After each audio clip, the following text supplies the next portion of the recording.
In this video, we're going to think a little bit about parallel lines, parallel, parallel lines, and other lines that intersect the parallel lines, and we call those transversals. So first, let's think about what a parallel or what parallel lines are. So one definition we could use, and I think that'll work well for the purposes of this video, are there two lines that sit in the same plane. And when I talk about a plane, I'm talking about you can imagine a flat two-dimensional surface like this screen. The screen is a plane. So two lines that sit in a plane that never intersect. So this line, I'll try my best to draw it. And imagine the line just keeps going in that direction and that direction. And let me do another one in a different color. And this line right here are parallel. They will never intersect. If you assume that I drew it straight enough and that they're going in the exact same direction, they will never intersect. And so if you think about what types of lines are not parallel, well, this green line and this pink line are not parallel. They clearly intersect at some point.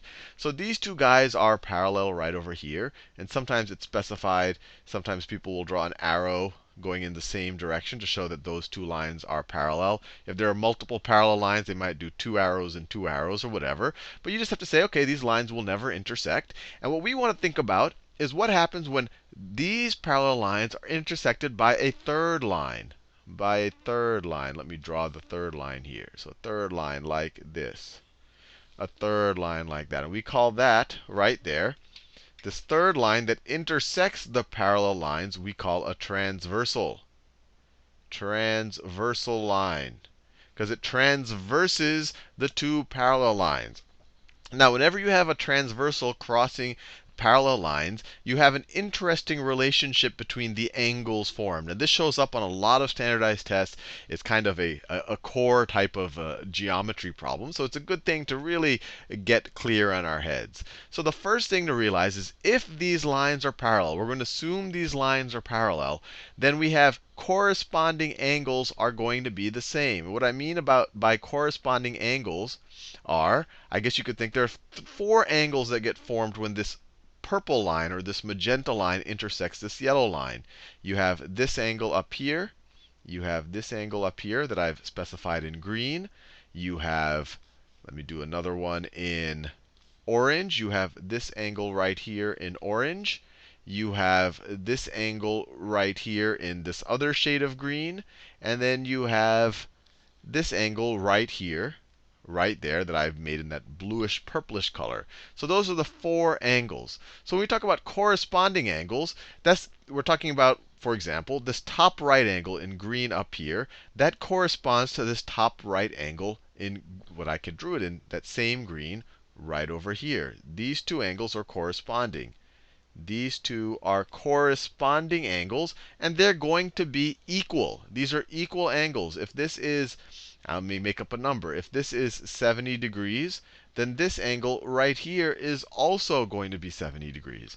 And if you just think about it, or if you even play with toothpicks or something, and you keep changing the direction of this transversal line, you'll see that it actually looks like they should always be equal. If I were to take, let me draw two other parallel lines. Let me show maybe a more extreme example. So if I have two other parallel lines like that, and then let me make a transversal that forms a smaller, let's see, it goes even, it's kind of even a smaller angle here. You see that this angle right here looks the same as that angle. Those are corresponding angles, and they will be equivalent.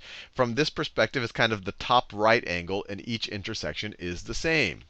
Now, the same is true of the other corresponding angles. This angle right here, in this example, it's the top left angle, will be the same as the top left angle right over here. This bottom left angle will be the same down here. If this right here is 70 degrees, then this down here will also be 70 degrees. And then finally, of course, this angle and this angle will also be the same. So corresponding angles, let me write these. These are corresponding angles are congruent. Corresponding angles are equal. And that are corresponding, that and that, that and that, and that and that. Now, the next set of equal angles to realize are sometimes they're called vertical angles, sometimes they're called opposite angles. But if you take this angle right here, the angle that is vertical to it, or is opposite, is you go right across the point of intersection, is this angle right here. And that is going to be the same thing. So we could say opposite. I like opposite because it's not always in the vertical direction. Sometimes it's in the horizontal direction, but sometimes referred to as vertical angles. Opposite or vertical angles are also equal. So if that's 70 degrees, then this is also 70 degrees. And if this is 70 degrees, then this right here is also 70 degrees. So it's interesting. If that's 70 degrees and that's 70 degrees, and if this is 70 degrees and that is also 70 degrees, so no matter what this is, this will also be the same thing, because this is the same as that is the same as that.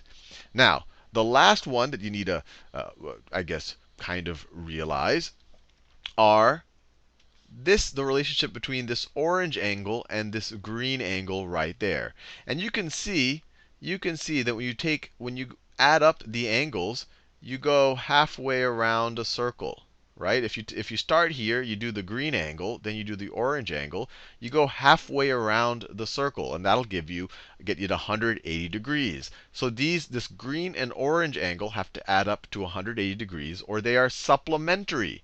And we've done other videos on supplementary, but you just have to realize they form the same line, or a half circle. So if this right here is 70 degrees, then this orange angle right here is 110 degrees, because they add up to 180. Now, if this character right here is 110 degrees, what do we know about this character right here? Well, this character is opposite or vertical to the 110 degrees, so it's also 110 degrees. We also know, since this angle corresponds with this angle will also be 110 degrees. Or we could have said that, look, because this is 70 and this guy is supplementary, these guys have to add up to 180. So you could have gotten it that way.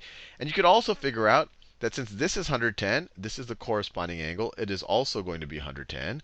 Or you could have said this is opposite to that, so they're equal. Or you could have said that this is supplementary with that angle. So 70 plus 110 have to be 180. Or you could have said 70 plus this angle are 180. So there's a bunch of ways to come to figure out which angle is which. In the next video, I'm just going to do a bunch of examples just to show that if you know one of these angles, you can really figure out all of the angles.